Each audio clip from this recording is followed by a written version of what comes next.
Halo teman-teman semua, selamat pagi. Pagi Kak. Selamat pagi, Kak Putri. Halo, sehat-sehat semua kan ya semuanya?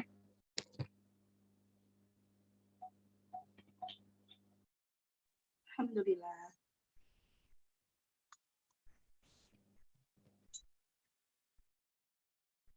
Sebelumnya suara saya sudah terdengar dengan jelas kan ya?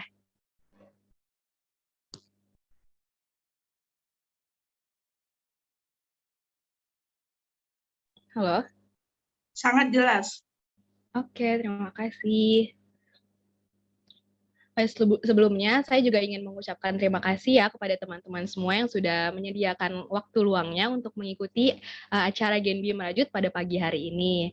Nah, sambil menunggu teman-teman yang lain untuk bergabung, mungkin boleh perkenalan dulu ya dengan saya.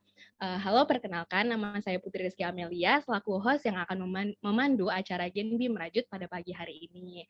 Nah, saya ditemani dengan moderator yang keren nih. Halo, Oka. Halo Kak Putri.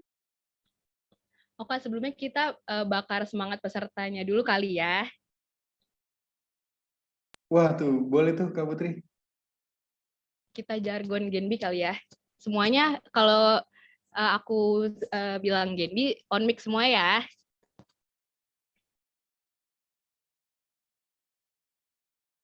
Genbi. Energi untuk negeri. Energi untuk negeri. Wah, kurang nih kayaknya nih, lebih semangat lagi ya. Genbi. Energi Untuk negeri. Untuk negeri. Wah, keren semua nih, udah pada semangat semua ya.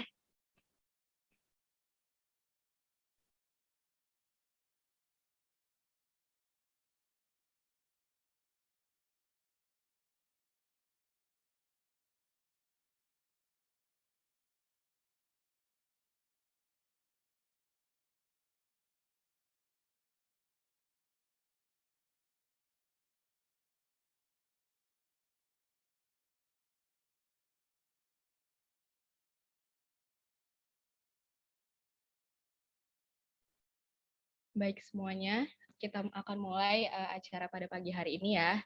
Bismillahirrahmanirrahim. Alhamdulillahirabbil alamin wa bihi nasta'in ala umurid dunya waddin. Assalatu wassalamu ala asrofil anbiya'i wal mursalin wa ala alihi washabi ajmain. Rabbi shrahli sodri wa yassirli amri wahlul 'uqdatam min lisani yafqahu qawli amma ba'du. Yang terhormat perwakilan Departemen Komunikasi Bank Indonesia, Kak Kiki Melfasari SEMM MBA. Yang kedua, perwakilan PPSDM Genbi UIN Jakarta, Ibu Maria Ulfa MAM Hum, Ibu Solihatus Sadiah MPD, Ibu Aderina Farida MSI, Ketua Genbi UIN Jakarta Saudara Muhammad Mulki Ulil Abror, Ketua Pelaksana acara Genbi Merajut Saudari Riayatu Asihah, dan seluruh peserta Genbi UIN Jakarta yang kami banggakan. Puji dan syukur marilah kita panjatkan atas kehadirat Allah Subhanahu wa Ta'ala, karena berkat limpahan nikmat dan karunia-Nya lah kita dapat mengikuti acara Genbi Merajut pada pagi hari ini. Salawat serta salam tak lupa kita haturkan kepada junjungan Nabi besar kita, Nabi Muhammad SAW, yang telah membawa kita dari zaman kegelapan menuju zaman yang terang benderang seperti sekarang ini. Sebelumnya, perkenalkan saya Putri Rizky Amelia selaku Master of Ceremony pada acara Genbi Merajut kali ini dengan tema Expand Your Relationship with Alumnus Genbi UIN Jakarta. Selanjutnya, izinkan saya untuk membacakan rangkaian acara pada pagi hari ini. Yang pertama, pembukaan. Kedua, sambutan-sambutan. Keempat, pemaparan materi dari narasumber. Kelima, ada talk show. Keenam ada sesi foto bersama, dan terakhir ada doa dan penutup. Baik, selanjutnya ada sambutan yang pertama, yaitu dari Ketua Genbi UIN Jakarta oleh Muhammad Mulki Ulil Abror. Kepadanya kami persilahkan. Oke, tes suaranya masuk kan ya? Masuk, Saudara Mulki. Oke, baik. Bismillahirrahmanirrahim. Assalamualaikum warahmatullahi wabarakatuh. Waalaikumsalam warahmatullahi wabarakatuh. Innal hamdalillah nahmaduhu wa nasta'inuhu wa nastaghfiruh wa na'udzubillahi min syururi anfusina wa min sayyiati a'malina. May yahdihillahu fala mudhillalah wa may yudhlilhu fala hadiyalah. Asyhadu an la ilaha illallah wa asyhadu anna Muhammadan abduhu wa rasuluhu la nabiyya ba'dah. Puji dan syukur marilah kita panjatkan kehadirat Allah Subhanahu wa taala karena berkat limpahan rahmat dan karunia-Nya kita masih bisa diberi nikmat sehat walafiat untuk berkumpul di tempat yang berbahagia ini. Kita curah limpahkan kepada junjungan kita Nabi besar Muhammad SAW yang telah membawa kita dari zaman gelap gulita hingga kita berada di zaman yang terang benderang seperti sekarang ini. Ya, sebelumnya selamat pagi kepada teman-teman dan hadirin. Yang saya hormati perwakilan Dekom Bank Indonesia, Kak Kiki Melvasari. Terima kasih Kak Kiko telah turut membersamai acara kami ini. Lalu kepada Dewan Pembina Genbi UIN Jakarta, ada Ibu Maria Ulfa MAM Hum dan jajaran, Ibu Solihatus Sadiah MPD dan Ibu Aderina Farida MSI. Yang saya hormati juga nih ada Bang Muhammad Haris Abdullah SS selaku narasumber di acara Genbi Merajut pada hari ini. Wah, terima kasih ya Bang sudah menyempatkan waktunya dan bersedia sharing nih sama kami gitu. Serta yang saya cintai dan saya banggakan jajaran Badan Pengurus Harian dan seluruh teman-teman pengurus Genbi UIN Jakarta periode 2022. Semoga pada sehat dan semangat semuanya ya di tengah wabah yang masih meliputi kita nih sampai pada hari ini. Yang pertama, saya ingin mengucapkan terima kasih yang sebesar-besarnya kepada teman-teman penyelenggara acara Genbi Merajut ini dengan tema Expand Your Relationship with Alumnus Genbi, sehingga bisa berjalan dan terlaksana dengan baik, yaitu teman-teman divisi SDM, Karya, dan kawan-kawan. Saya juga berharap dengan adanya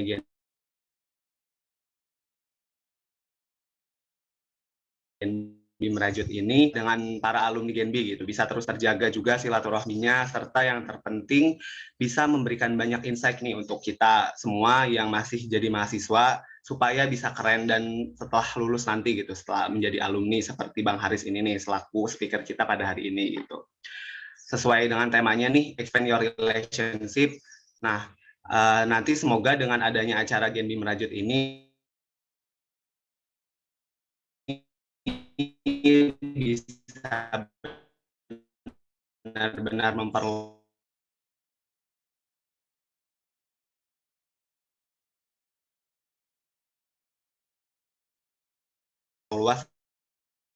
relasi kita masing-masing ini gitu dengan para alumni semua lini. Ada yang berkarir, masalah Bang. Dan pesan saya semoga teman-teman semua bisa mengikuti acara ini sampai akhir dengan all out ya dan jangan pasif gitu dan tetap maksimal gitu. Silahkan gali informasi sebanyak-banyaknya dari pengalaman dan perjalanan Bang Haris ini, apalagi sempat berhasil di PCPM Bank Indonesia juga nih. Nah, silahkan diskusi, aktif, dan selamat menyimak juga supaya kita juga bisa mengambil apa yang nantinya disampaikan oleh sharing-sharing Bang Haris pada hari ini. Karena jarang-jarang juga nih kita bisa temu sapa kan dengan alumni Genbi yang keren-keren ini. Baik, tanpa lama-lama lagi aja yang bisa saya sampaikan sambutannya, kurang dan lebihnya mohon maaf. Wassalamualaikum warahmatullahi wabarakatuh. Waalaikumsalam warahmatullahi wabarakatuh. Baik, terima kasih kepada Presmuki yang telah memberikan sambutannya.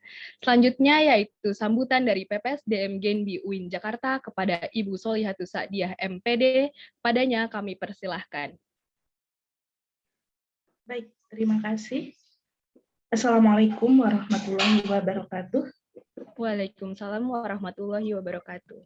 Alhamdulillah, wassalatu wassalamu ala sayyidina wa maulana Muhammad sallallahu alaihi wasallam. Suara saya bisa terdengar jelas? Maaf. Terdengar, Ibu.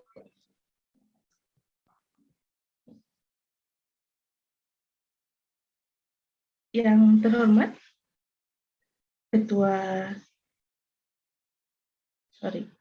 Pembina Genbi, Miss Maul, Bu Aderina, dan perwakilan Dekom yang luar biasa, sudah bergabung sejak tadi, Kak Kiko, pengurus Genbi, Mulki, beserta jajarannya, teman-teman semua, para alumni, dan anggota Gen B di tahun ini. Narasumber yang luar biasa yang sudah disiapkan oleh panitia, Saudara Muhammad Haris. Alhamdulillah sudah bergabung. Luar biasa ya. Alhamdulillah acara ini sangat penting sekali diadakan karena dengan acara ini kita bisa terjalin hubungan yang erat antara alumni dan anggota Gen B. Nah, acara ini sudah lama ya, dari tahun ke tahun juga sudah diadakan, dan alhamdulillah walaupun sekarang masih di online, tapi tetap juga kita lakukan. Sekali lagi, kegiatan ini sangat bagus dan penting karena perlu ada kegiatan yang tetap menjalin silaturahim dengan para alumni, dengan menggali pengalaman-pengalamannya, sehingga bisa berkontribusi untuk kalian semua, untuk sharing dengan jejaring alumni Gen B UIN Jakarta, sehingga alumni bisa memberikan informasi dan pengetahuan, khususnya terkait dengan skill atau info pekerjaan, dan lain sebagainya. Selain itu, kegiatan ini perlu diadakan rutin, karena perlu didata kembali para alumni database-nya untuk diundang secara bergilir. Jadi, database itu disiapkan sedemikian rupa dan di-list siapa-siapa aja yang sekiranya bisa diundang secara bergilir dari satu kegiatan.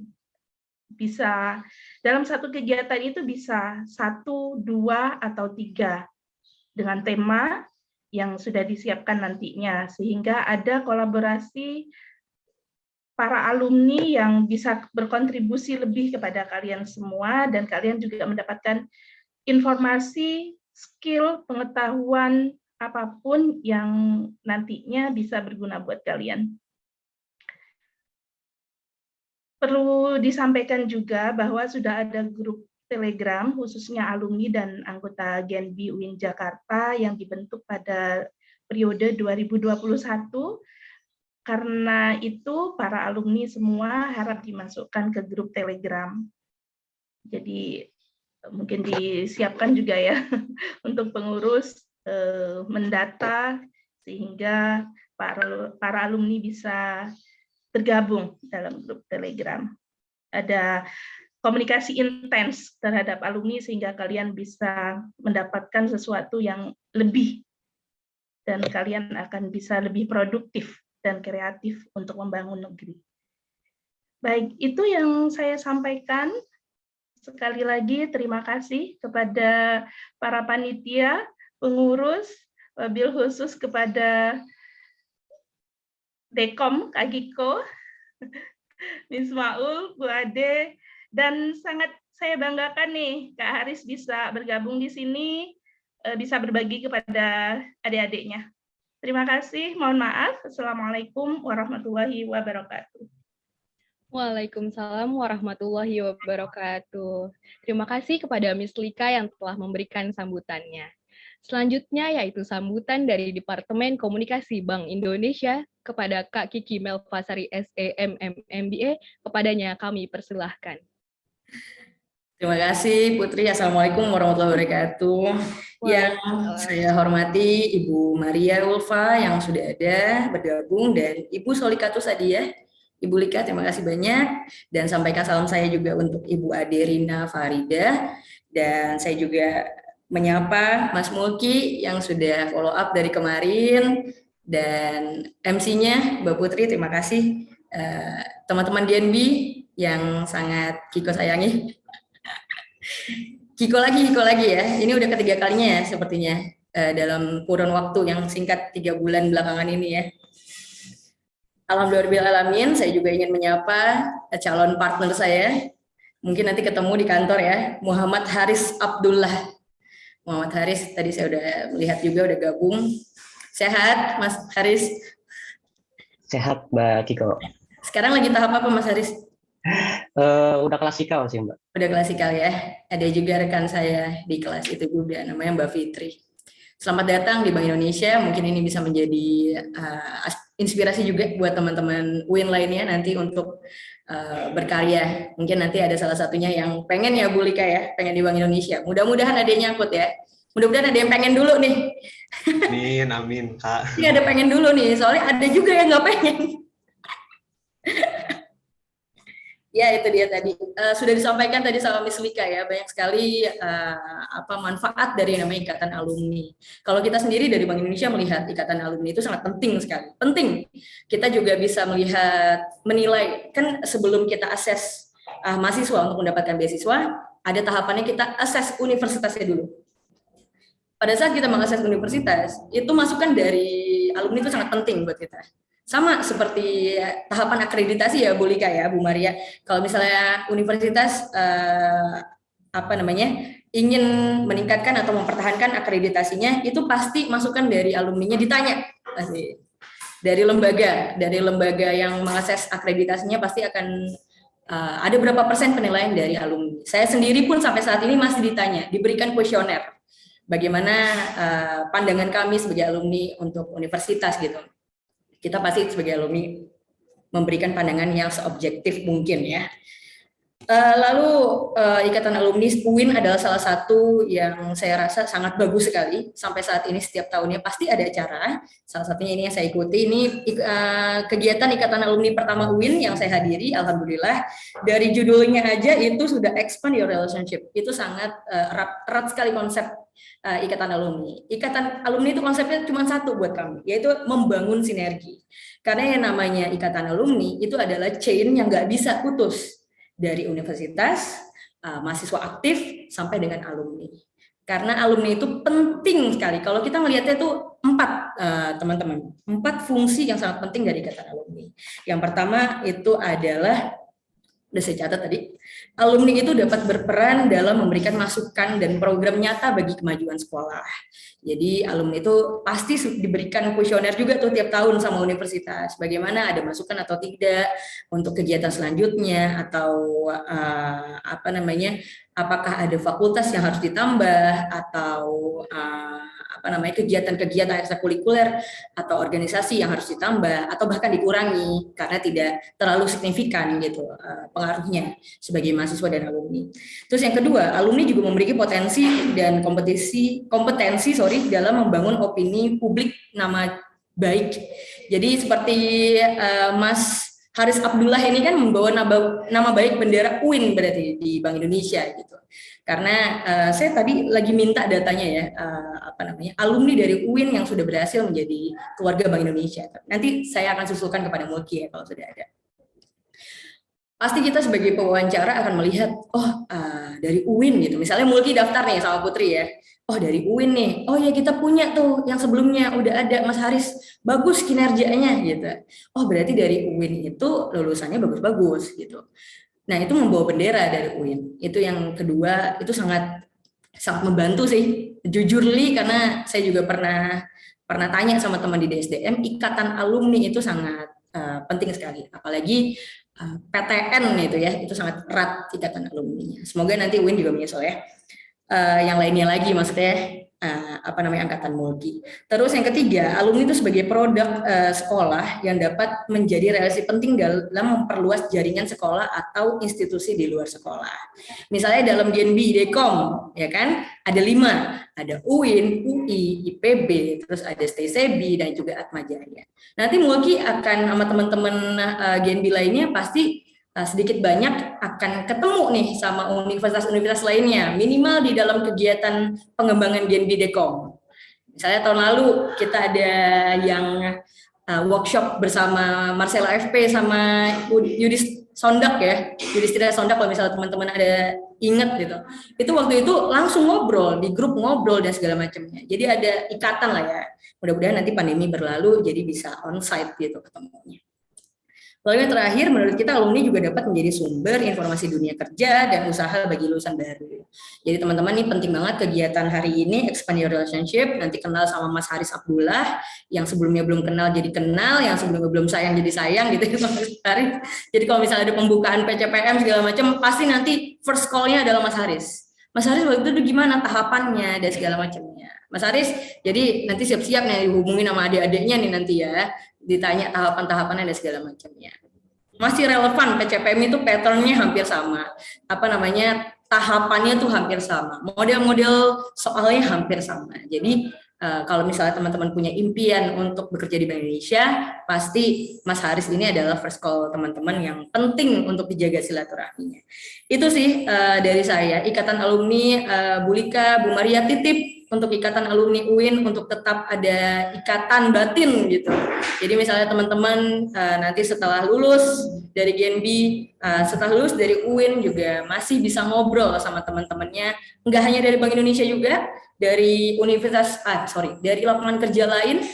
Kalau misalnya udah ada ikatan alumni, misalnya Mulki pengen di pertambangan gitu, misalnya contoh, aku pengen kerja di Pertamina gitu, atau di Chevron, coba cari ikatan alumni di Pertamina atau Chevron, itu bisa ya. Mudah-mudahan kegiatan seperti ini ditambah lagi, nanti diadakan di kegiatan yang lebih baik. Nah, Bank Indonesia sendiri di GNB-nya juga sedang develop kegiatan ikatan alumni. Sampai detik ini kami masih punya database ikatan alumni, tetapi masih belum ada kegiatan yang sangat eksklusif untuk ikatan alumni. Jadi mudah-mudahan nanti kita bisa ngobrol juga ya, Bu Lika, Bu Maria, bagaimana UIN mengelola ikatan alumninya. Kita pasti tanya-tanya sama universitas yang PKS dengan Dekom, bagaimana cara mengelola ikatan alumni, chain-nya seperti apa, kegiatannya seperti apa, komunikasi yang dilakukan seperti apa. Mungkin kita akan benchmarking nih sama UIN untuk melakukan atau maintain data ikatan alumni. Mungkin ini nanti bisa bermanfaat juga buat GNB selanjutnya.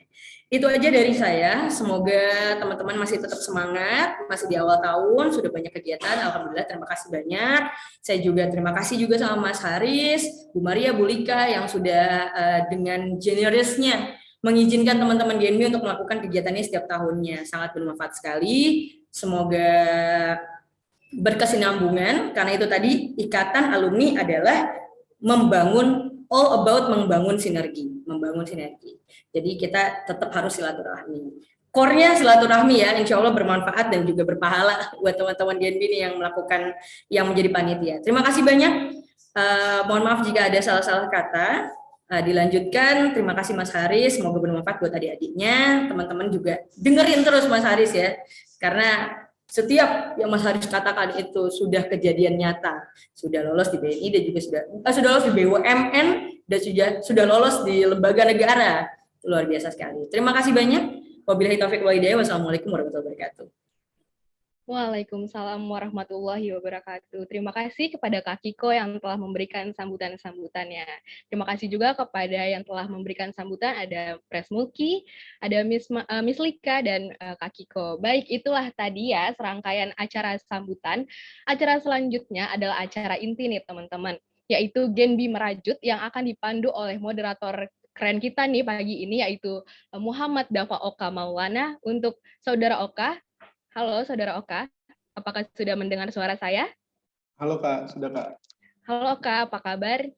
Alhamdulillah baik. Kak Putri gimana nih Kak? Alhamdulillah baik Oka. Alhamdulillah kalau gitu Kak. Nah kayaknya Oka udah semangat banget nih ya untuk memandu acara GNB Merajut ini dengan narasumber yang keren banget nih Oka ya. Bener Kak Putri, bener banget nih Kak. Iya, Bang Haris keren banget nih ya. Nah, mungkin untuk mempersingkat waktu nih Oka, waktu dan tempat saya persilahkan kepada Saudara Oka untuk memandu acara GNB Merajut ini. Silakan Oka. Terima kasih Kak Putri. Nah, sebelum saya mulai, saya ada pantun dulu nih kakak-kakak semuanya. Mungkin kalau misalkan saya pantun kan biasanya kalau orang pantun tuh ada yang bilang cakep ya. Mungkin ada yang on mic dong, biar nggak garing-garing amat nih. Oke, langsung aja. Ke pasar sama si Atik. Cakep. Di jalan ketemu Bang Nathan. Cakep. Terima kasih Mbak MC yang cantik telah memberikan saya kesempatan. Assalamualaikum warahmatullahi wabarakatuh. Waalaikumsalam warahmatullahi wabarakatuh. Alhamdulillahirrabbilalamin. Wassalatu wassalamu ala asrofil anbiya'i wal mursalin wa ala alihi wa sahbihi ajma'in amma ba'du. Oke, selamat pagi. Gimana nih kabarnya GNBier semuanya? Apakah baik? Alhamdulillah. Alhamdulillah, Miss. Semoga para Genbier selalu disertai kesehatan dan kebahagiaan, karena kesehatan dan kebahagiaan merupakan korelasi yang tak bisa dipisahkan. Karena percuma kalau misalkan kita sehat, tapi kalau nggak bahagia. Dan percuma kalau misalkan kita bahagia, kalau misalkan nggak sehat. Tak kenal maka tak sayang, kalau misalkan udah sayang jangan ditinggal. Saya Muhammad Davo Kamulana dari anggota Divisi Sosial dan Lingkungan Genbi UIN Jakarta, yang akan menjadi moderator, yang akan menjadi pemandu acara kita pada hari ini. Lalu untuk mempersingkat waktu juga, karena emang tadi sebagaimana yang Kak Kiko katakan, alumni menjadi relasi penting, terutama dalam dunia kerja nantinya. Nah, ini sangat relevan kepada teman-teman Genbi dari UIN Jakarta itu sendiri nih Kak, karena memang teman-teman Genbi UIN Jakarta rata-rata angkatan 2018 nih yang emang udah mau lulus, kecuali saya yang masih paling muda lah. Nah, untuk mempersingkat waktu juga, maka dari itu yang belum kenal biar kenal, dan yang udah kenal biar makin kenal. Maka dari itu izinkan saya membacakan CV pemateri kita yang luar biasa pada hari ini.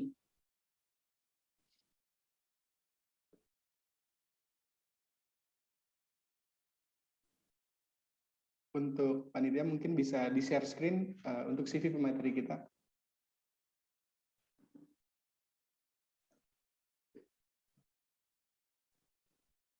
Baik. Untuk pemateri kita pada hari ini yang luar biasa sekali nih teman-teman semua. Nama Muhammad Haris Abdullah. Nah, Bang Haris ini berdomisili di Pondok Gede, Bekasi, Indonesia. Nah, untuk kontak itu sendiri, teman-teman Genbiers bisa lihat nih di layar teman-teman Genbiers. Ada nomor telepon, Gmail, beserta LinkedIn. Untuk pengalaman profesional, beliau ini sekarang menjadi bagian dari Bank Indonesia di pendidikan calon pegawai asisten manajer atau PCPM angkatan 36. Dan pada tahun 2020, beliau juga pernah di bagian Bank Syariah Indonesia, di bagian Product Development di Card Business Group. Untuk education, beliau lulus dari UIN Syarif Hidayatullah Jakarta, jurusan Ekonomi Pembangunan, dengan predikat IPK 3,69. Lalu untuk penghargaan dan pencapaian, pada tahun 2019, beliau mendapatkan predikat lulusan berprestasi non-akademik FEB UIN Jakarta. Lalu pada tahun 2018, beliau juga menjadi penerima beasiswa Bank Indonesia ataupun Genbi. Dan pada tahun 2018 pula, beliau menjadi delegasi Genbi Leadership Camp Nasional yang keempat.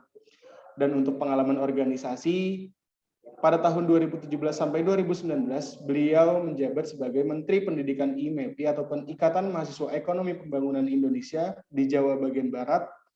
Lalu selain unggul di bidang akademis, organisasi, beliau juga unggul di bidang publikasi nih teman-teman. Beliau juga sudah menerbitkan beberapa artikel seperti di artikel di Sisi Baik dengan judul Pemimpin Hijau dan Masa Depan Lingkungan. Lalu untuk pelatihan dan sertifikasi, beliau juga pernah mendapatkan TOEFL PBT ataupun paper base dengan skor 623, dan pengalaman lainnya menjadi official komite pada Indonesia Syariah Economic Festival ataupun ISEF tahun 2019. Nah, mungkin teman-teman Genbiers udah makin gak sabar banget nih sama pemateri kita yang luar biasa pada hari ini. Nah, mari kita sama-sama sambut pemateri kita yang luar biasa, Bang Muhammad Haris Abdullah. Halo. Halo. Bang. Halo. Gimana deh, Bang Haris kabarnya? Alhamdulillah sehat. Alhamdulillah. Gimana Mas Oka kabarnya? Alhamdulillah nih kita juga sehat juga nih Bang. Alhamdulillah nih Bang. Alhamdulillah. Mungkin ini sih Bang, teman-teman Genbiers kan udah nggak sabar banget nih untuk ngedengerin pemaparan materi dan diskusi nih bareng Abang Haris. Mungkin langsung aja Bang untuk mempersingkat waktu dan tempat kepada Bang Haris. Saya persilakan Bang. Oke, baik. Terima kasih Mas Oka atas kesempatannya. Bismillahirrahmanirrahim. Assalamualaikum warahmatullahi wabarakatuh. Yang terhormat Dewan Jajaran Pembina Genbi UIN Jakarta, ada Mbak Kiko, lalu Miss Maul, Ibu Lika. Kebetulan nih Miss Maul juga dulu yang sempat wawancara saya sebelum masuk Genbi.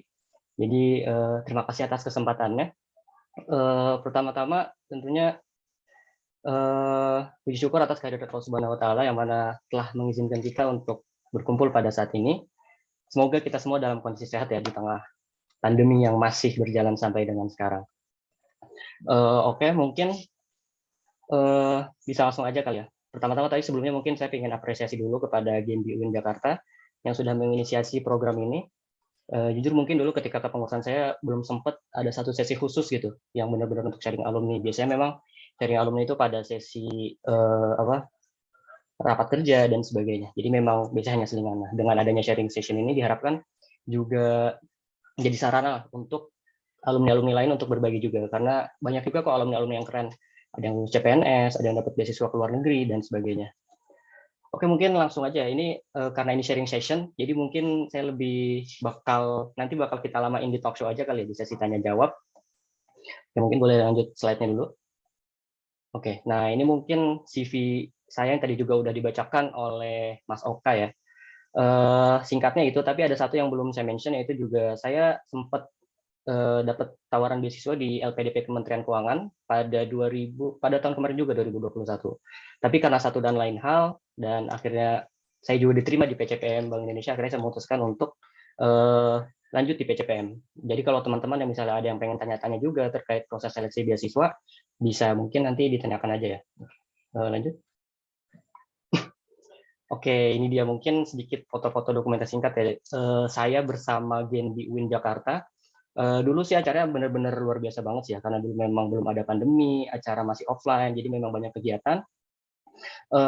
Semoga sih kedepannya pandemi dapat segera usai ya, dan teman-teman bisa ikut lagi dalam kegiatan-kegiatan yang diselenggarakan oleh Bank Indonesia, karena memang kegiatan dari beasiswa Bank Indonesia ini salah satu keunggulannya adalah yang saya rasakan pribadi ya, yaitu adalah pengembangan diri kita yang mungkin belum tentu didapatin di beasiswa-beasiswa lain. Jadi teman-teman juga harus bangga menjadi bagian dari keluarga GenBI dan manfaatin selebar-lebarnya peluang yang diberikan oleh Bank Indonesia. Oke, lanjut.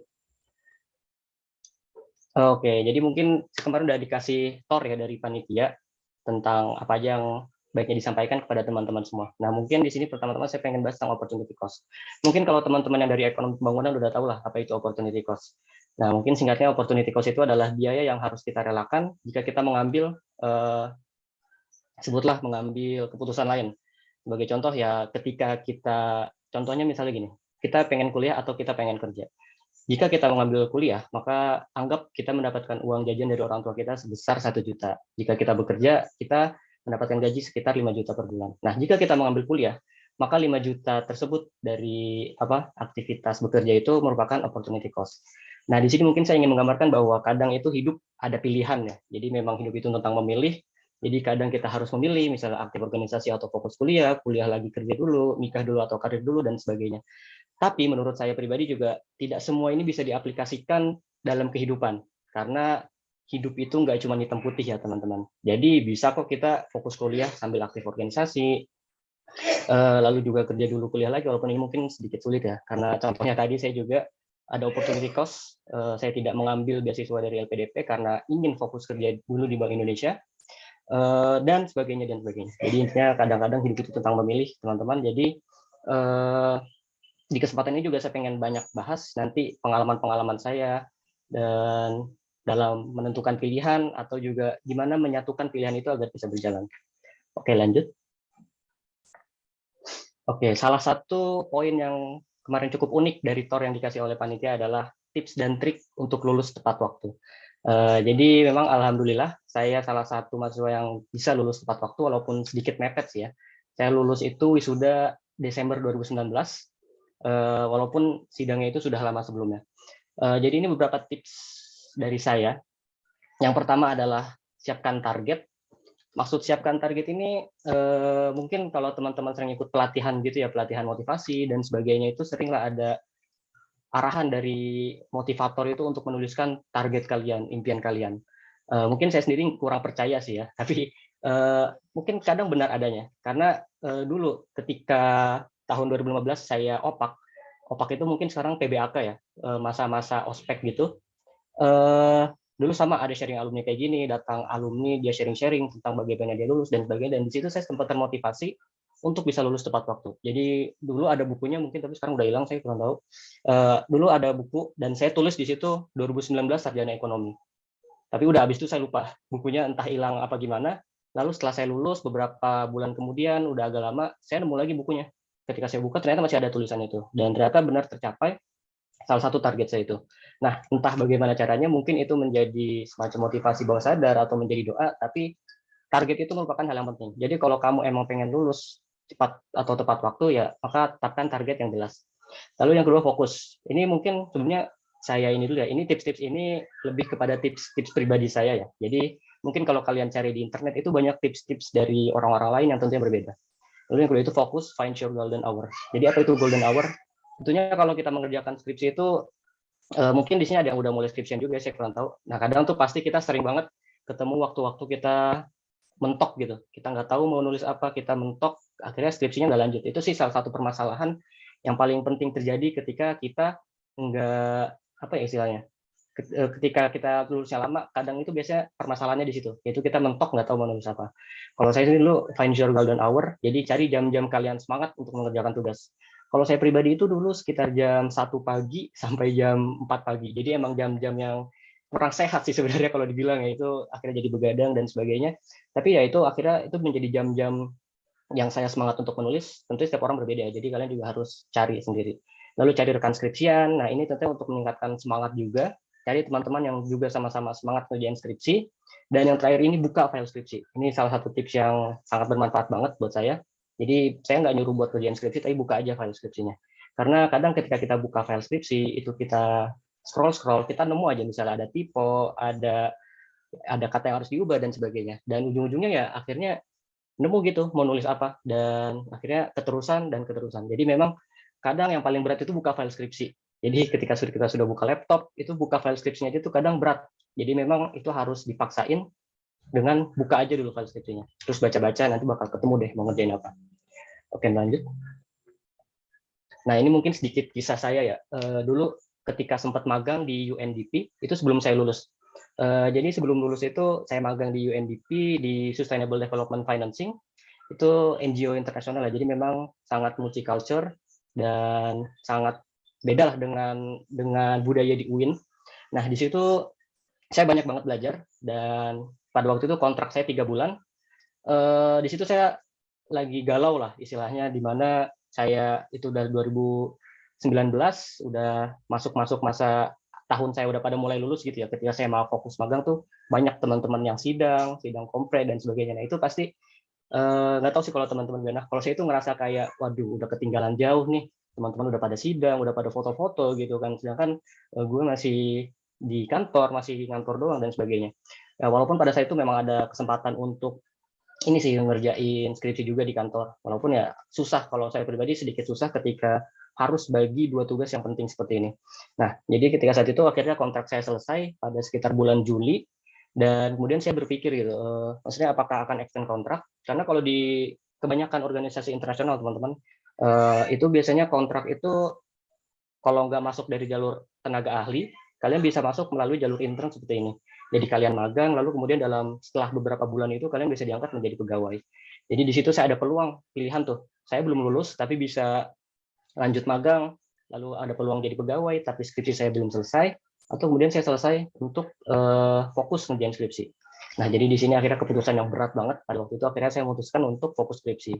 Karena memang entah waktu itu saya sebenarnya sedikit penyesalan juga sih ya, sedikit terlalu terpengaruh sama teman-teman yang sudah pada foto-foto, dan akhirnya ada rasa dalam diri untuk cepat lulus. Nah, di situ akhirnya saya memutuskan untuk keluar dari UNDP ini dan fokus untuk skripsi yang alhamdulillah akhirnya berhasil tercapai, selesai pada bulan Oktober waktu itu, Juli, jadi sekitar 3 bulanan lah sampai Oktober, dan lulus di bulan Desember.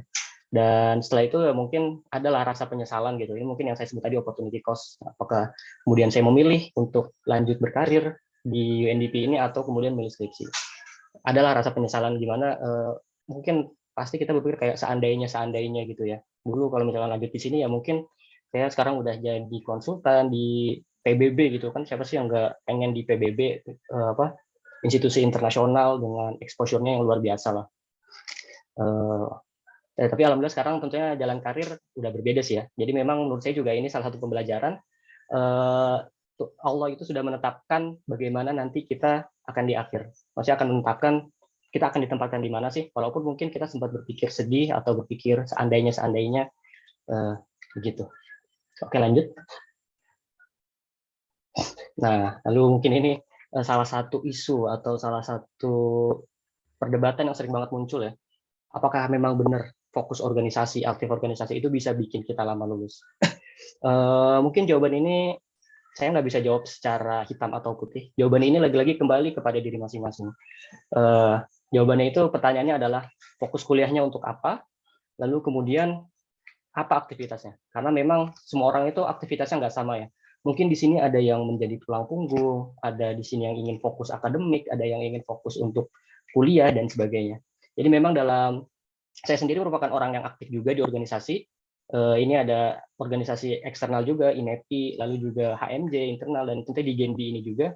Kalau saya pribadi sih saya merasa organisasi itu bermanfaat banget. Jadi memang organisasi itu banyak manfaatnya buat kita, terutama dalam pengembangan soft skill ya. Tentunya itu berasa banget ketika kita sudah di dunia kerja. Nanti mungkin bisa tanya-tanya lebih lanjut ya di talk show nanti kalau ada rekan-rekan yang berminat. Tapi kalau apakah berpengaruh? Jelas berpengaruh. Jadi tentunya kalau kita banyak organisasi, lalu kemudian kita juga ingin lulus tepat waktu, maka kita perlu effort lebih.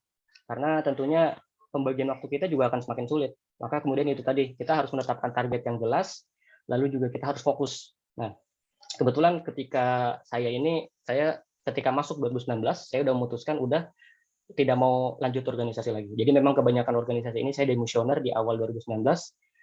Jadi memang setelah itu saya bisa fokus magang dan juga fokus untuk mengerjakan skripsi. Lanjut. Nah, ini juga salah satu yang kemarin masuk ke dalam TOR kita, yaitu tentang menumbuhkan etos kerja di era sekarang. Nah, mungkin kalau sekarang ini, kalau teman-teman sering ikut seminar-seminar dari BI, mengikuti kajian-kajian dari BI, sering banget itu ada istilah VUCA atau TUNA. Itu merupakan singkatan dari volatile, uncertain, complex, dan ambiguous. Jadi memang intinya ini adalah kita memasuki era yang semakin tidak pasti lah istilahnya. Ya mungkin siapa yang tahu sih kalau mungkin bulan lalu siapa yang tahu coba kalau sekarang ini ada konflik yang luar biasa antara Ukraine dan Rusia. Siapa yang bakal tahu kalau misalnya dalam 10 tahun lalu, siapa yang tahu kalau misalnya sekarang nih vintage ini udah semakin merebak, pembayaran semakin mudah, dan sebagainya. Dan ya banyak aspek-aspek lain yang menunjukkan bahwa memang nih zaman sekarang ini perkembangan itu semakin tidak pasti loh, dan semakin cepat. Karena teman-teman, teknologi itu sekarang berkembangnya secara eksponensial. Apa maksud eksponensial? Mungkin kalau kita berkaca pada tahun-tahun sebelumnya, jauh ke belakang misalnya ketika roda pertama kali ditemukan, atau misalnya kereta kuda pertama kali ada, biasanya perkembangan antar teknologi itu jaraknya jauh banget.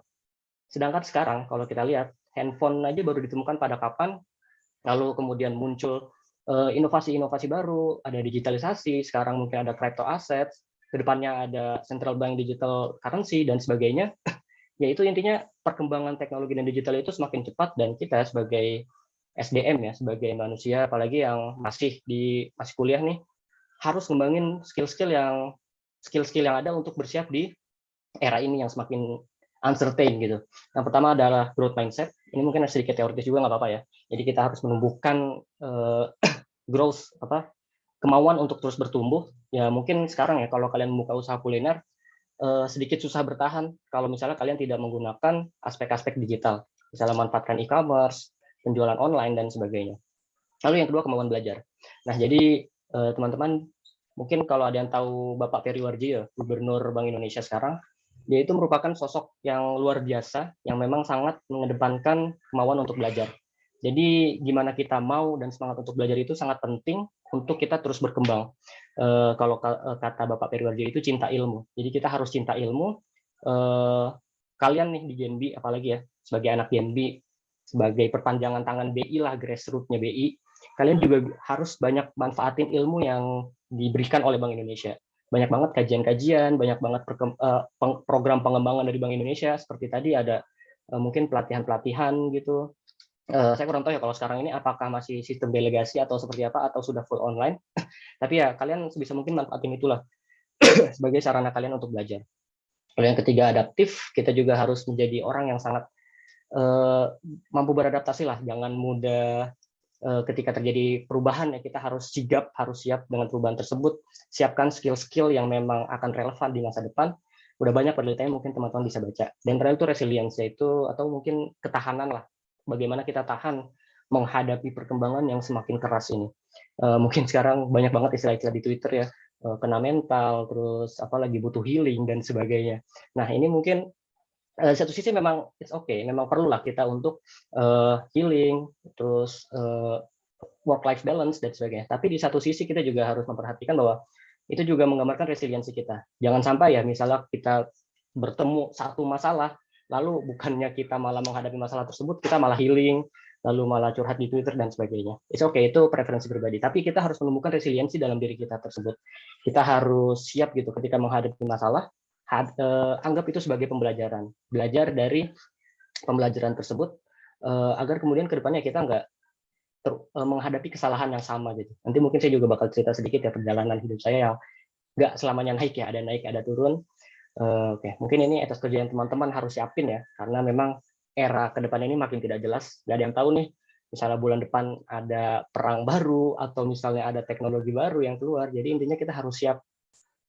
Dan di Bank Indonesia sendiri juga kebijakannya sekarang udah berupa bauran ya. Jadi kebijakan itu udah benar-benar kompleks dan bukan hanya satu kebijakan.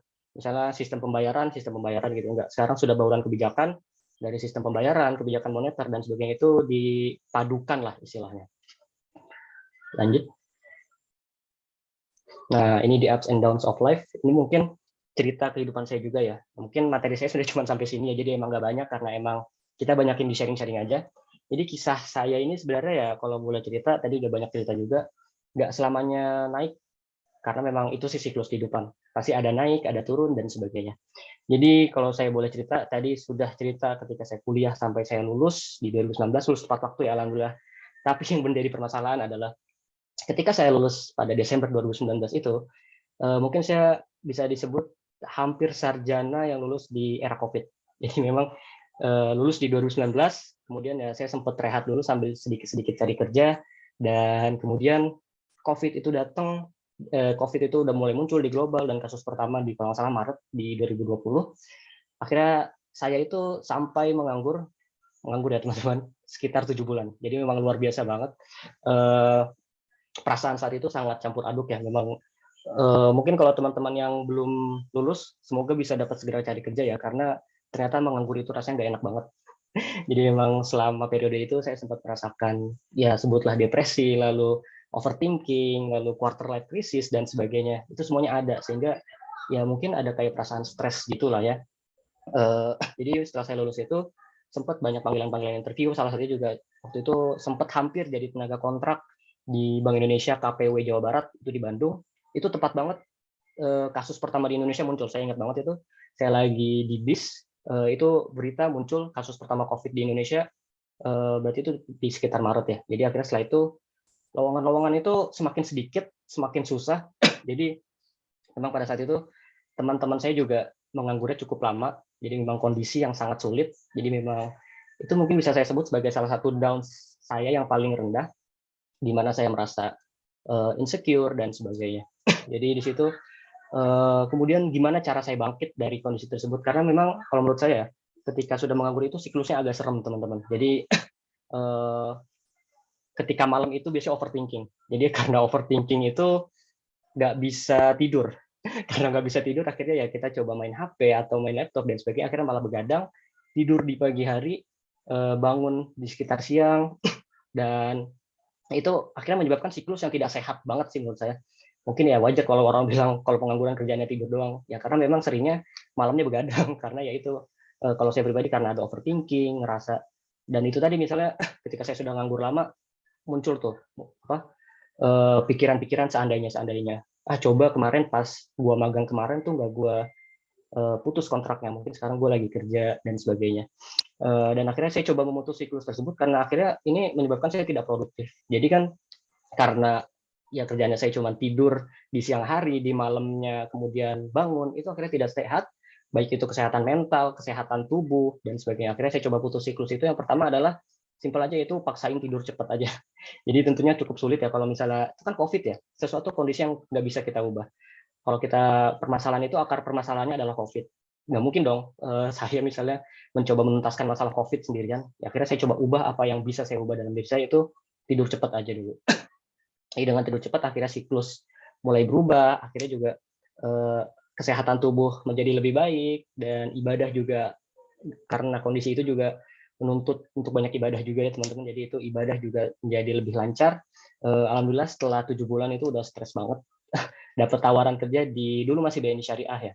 Jadi BNI Syariah dulu tawarannya kontrak bekerja, dan sampai akhirnya kalau teman-teman baca berita itu merger pada bulan Februari 2021 ya menjadi Bank Syariah Indonesia. Dan kalau boleh cerita sih kenapa saya udah di BNI Syariah gitu tapi masih kemudian akhirnya pindah-pindah mencari tempat baru yang akhirnya saya dapat di Bank Indonesia ini. Itu lagi-lagi karena preferensi pribadi sih teman-teman. Jadi kalau dulu itu karena saya dari ekonomi pembangunan, mungkin teman-teman yang EP juga ngerasain kali ya. Di EP itu kita banyak belajar tentang government, tentang policy making dan sebagainya. Jadi memang dari dulu saya punya minat yang tinggi untuk bekerja di institusi pemerintahan yang memiliki kebijakan dan sebagainya. Jadi memang saya terus coba apply kerja. Dan oh ya, sebelumnya ini saya juga PCPM ini saya daftar nggak cuma sekali ya teman-teman. Jadi memang di 2020 itu saya sempat PCPM juga, itu PCPM 35, tapi belum berkesempatan untuk lulus. Itu juga akhirnya ngedown lagi, udah ngedown, tapi saya coba belajar, saya coba belajar apa sih yang kurang dari diri saya, dan akhirnya dari pembelajaran tersebut saya jadikan sebagai evaluasi di tahun depannya, yaitu di PCPM 36 yang mana saya alhamdulillah akhirnya lulus. Nah, di tahun itu juga yang tadi saya sempat bilang di awal, saya juga dapat beasiswa dari LPDP. Jadi ini memang keputusan yang sulit waktu itu, karena bayangin aja ketika kita lagi butuh tempat baru gitu, saya lagi pengen tempat baru, jadi itu opsinya ada 2. Jadi antara saya di LPDP atau di PCPM. Dan ketika itu saya bingung, karena ketika saya sudah diterima LPDP dan kemudian saya ambil PCPM, tentu ada konsekuensinya ya, nggak mungkin kita lepas tanpa ada konsekuensi. Jadi akhirnya dengan berat hati pada saat itu kemudian saya memutuskan untuk ambil PCPM Bank Indonesia ini, karena memang saya merasa ini merupakan lebih sejalan lah dengan karir saya dan cita-cita saya. Kalau di sini mungkin hikmahnya saya ambil ya, kalau saya berkaca lagi ketika saya nganggur, saya tuh kayak nggak mungkin gitu berpikir pada satu saat saya akan mendapatkan tawaran dari 2 tempat yang luar biasa. Itu pada tahun 2021 itu saya dapat tawaran 2 kan, dari LPDP dan Bank Indonesia ini. Ketika menganggur itu tentunya saya merasa rendah sekali gitu ya teman-teman, dengan menganggur sebegitu panjang. Dan pada saat itu saya dapat pelajaran bahwa jangan menyerah pada keadaan sih, intinya gitu. Jadi walaupun pada saat itu saya lagi down banget, ya udah jalanin aja dulu. Coba dulu kembangin diri dari hal yang kecil. Itu saya coba dengan membenarkan pola tidur saya. Lalu kemudian dapat tawaran pekerjaan, walaupun dulu sebenarnya saya kurang mau ya bekerja di swasta itu, karena memang saya kurang suka untuk bekerja di tempat yang profit oriented, tapi akhirnya saya jalani itu dengan harapan sebagai sarana untuk saya berkembang. Dan alhamdulillahnya ya itu tadi, itu menjadi salah satu pertimbangan saya juga untuk bisa masuk di Bank Indonesia. Mungkin nanti kalau teman-teman ada yang mau tanya-tanya lagi ya tentang PCPM ini, karena saya juga kan baru masuk, walaupun proses PCPM itu emang panjang banget teman-teman. Daftar itu saya di Juli 2021 dan baru pengumumannya itu Desember, jadi sekitar 6 bulanan lah, dan akhirnya saya baru bergabung pada kemarin di bulan Februari. Jadi kalau teman-teman ada yang mau tanya tips and trick tentang proses rekrutmen ya, maka silahkan banget, open banget, dan saya juga senang banget kalau ada yang banyak tanya seperti itu, karena memang kita perlu meningkatkan eksistensi anak UIN di BI, karena sampai sejauh ini kalau saya boleh bilang belum cukup banyak lah alumni UIN ya secara keseluruhan yang ada di Bank Indonesia, apalagi melalui jalur PCPM. Mungkin itu aja. Selanjutnya kita bakal banyakin ditanya jawab aja kali ya. Saya kembalikan deh ke moderator, Mas Oka. Terima kasih. Baik, Bang Haris. Nah, teman-teman Genbiers, gimana nih pemaparan materinya? Udah luar biasa banget kan tentang pencapaian target dan proses mencapai target itu nih dari Bang Haris. Nah, mungkin ini kita lanjut ke sesi selanjutnya aja, Bang. Sesi diskusi nih, Bang. Mungkin dari teman-teman Genbiers nih, apakah ada yang mau bertanya?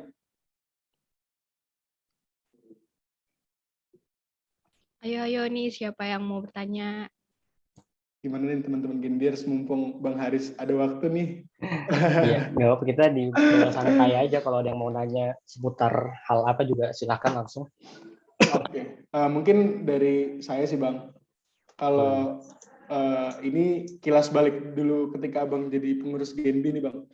Kalau untuk Abang dulu jadi pengurus Genbi, event yang paling Abang nggak bisa lupain itu apa sih Bang? Aduh, luar biasa. Gini sih, kalau di Genbi itu kalau menurut saya kegiatan-kegiatan itu luar biasa semua. Dan memang beda banget dengan organisasi-organisasi ya, yang organisasi yang saya ikuti sebelumnya, misalnya yang nggak usah disebut lah. Tapi intinya di Genbi ini karena memang ada wadahnya dari Bank Indonesia, selain kita istilahnya mendapatkan beasiswa dan kegiatan yang banyak, itu ya itu tadi yang saya sebut pengembangan diri ya dari Bank Indonesia ini sangat luar biasa. Mungkin yang paling berkesan bagi saya itu ya lagi-lagi ketika LC itu ya, karena dulu itu leadership camp nasional itu kan diadakan setahun sekali, dan memang dulu sistemnya delegasi. Jadi setiap kampus itu mendelegasikan 5 orang. Saya kurang tahu ya sekarang sistemnya sama atau enggak, apa masih ada LC atau enggak. Jadi itu di situ menjadi sarana saya bertemu dengan banyak banget, waktu itu kalau nggak salah sekitar 100 kampus. Jadi ada sekitar 500 orang dari seluruh Indonesia.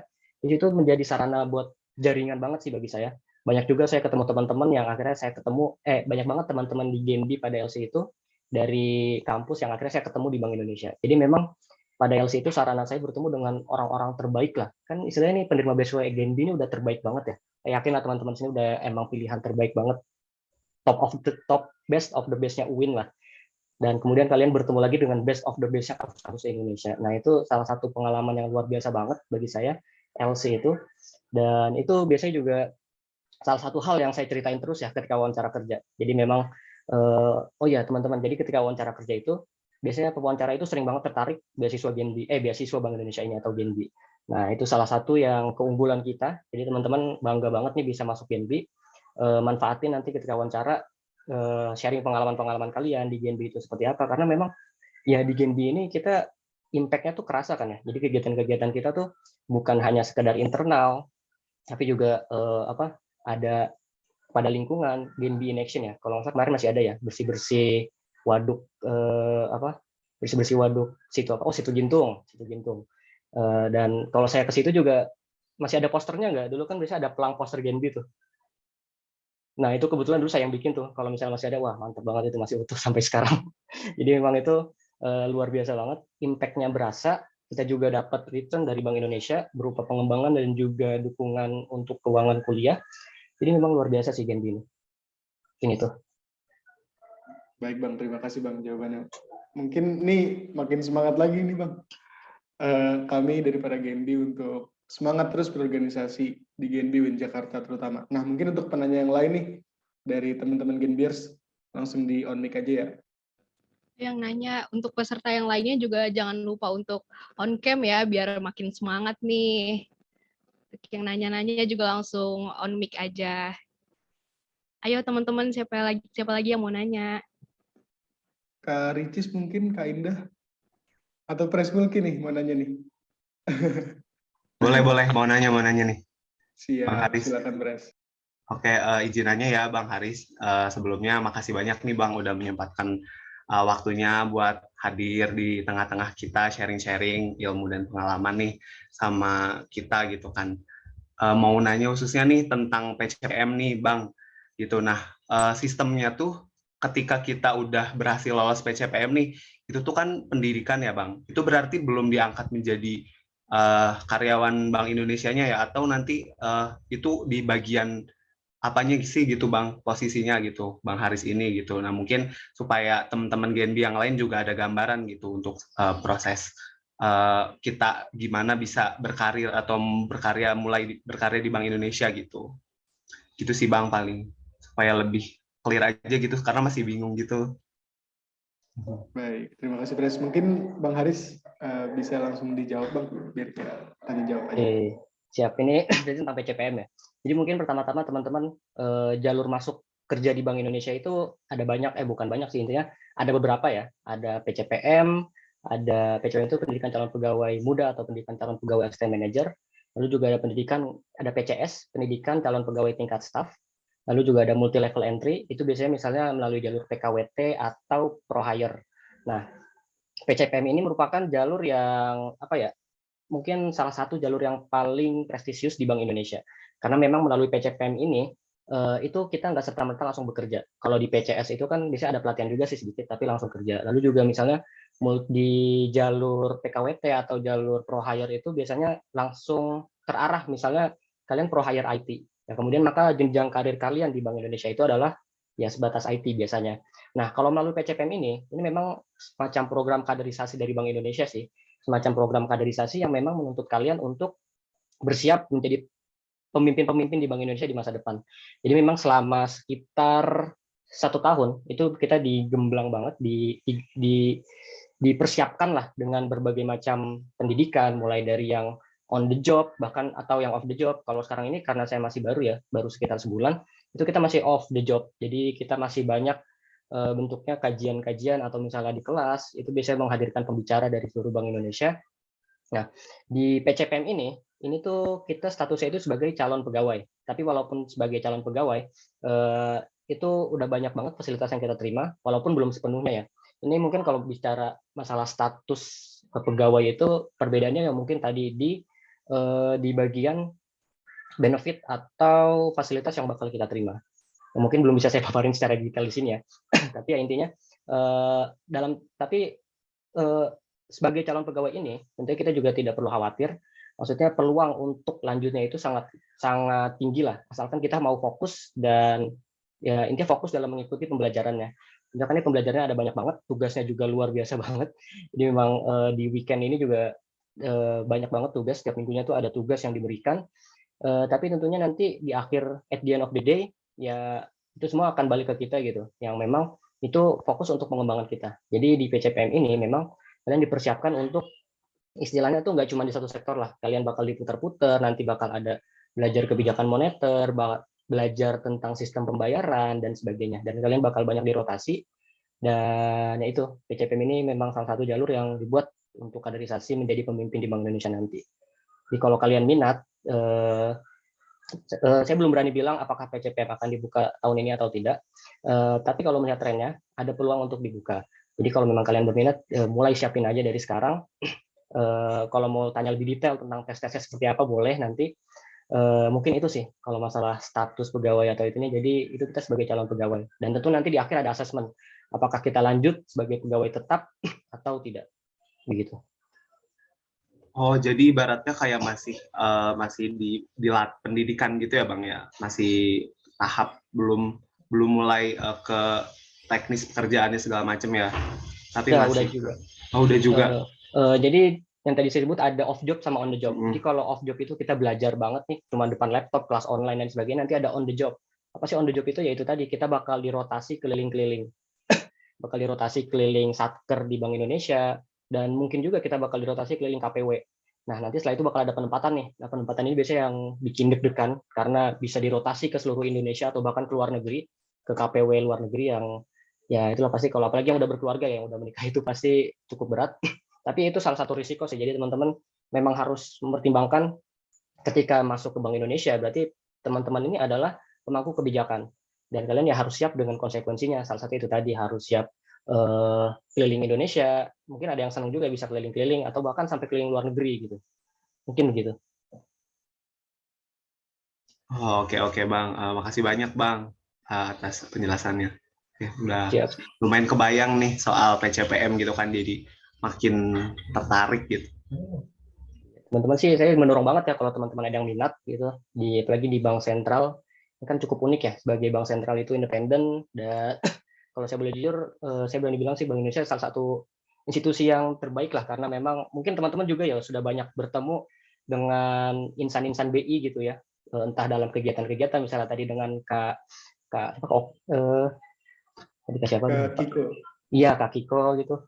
Nah, itu kan berarti kalian udah bisa ngeliat sendiri lah gimana kualitas SDM-nya, yang mungkin memang berbeda banget dengan istilah kualitasnya luar biasa lah dibandingkan dengan di tempat-tempat lain. Jujur saya dulu juga salah satu motivasi saya pengen banget masuk BI juga karena dulu memang di berbagai kegiatan gitu saya ketemu dengan orang-orang BI. Dulu di ISEF juga saya sempat jadi panitia ISEF. Oh, itu kan ketemu banget tuh sama orang-orang BI, koordinasi langsung lagi, kayak benar-benar ngeliat taktisnya tuh seperti apa, dan jujur saya salut banget dengan integritasnya, dengan semangat kerjanya, loyalitas dan sebagainya. Jadi itu salah satu motivasi saya juga sih. Begitu. Baik. Bagaimana nih Presmuki? Sudah terjawab? semua kan. Terjawab, keren teman-teman.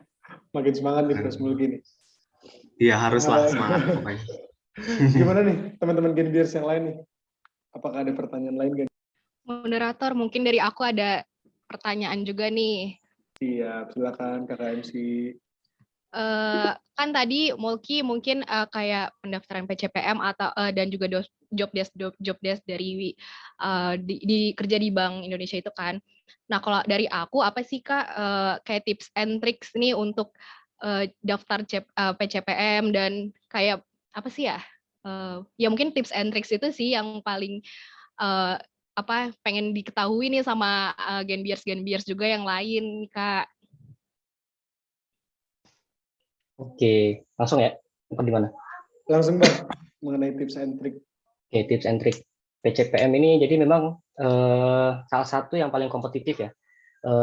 Jadi kalau teman-teman benar-benar pengen masuk PCPM, teman-teman harus effort lebih untuk mempersiapkan diri.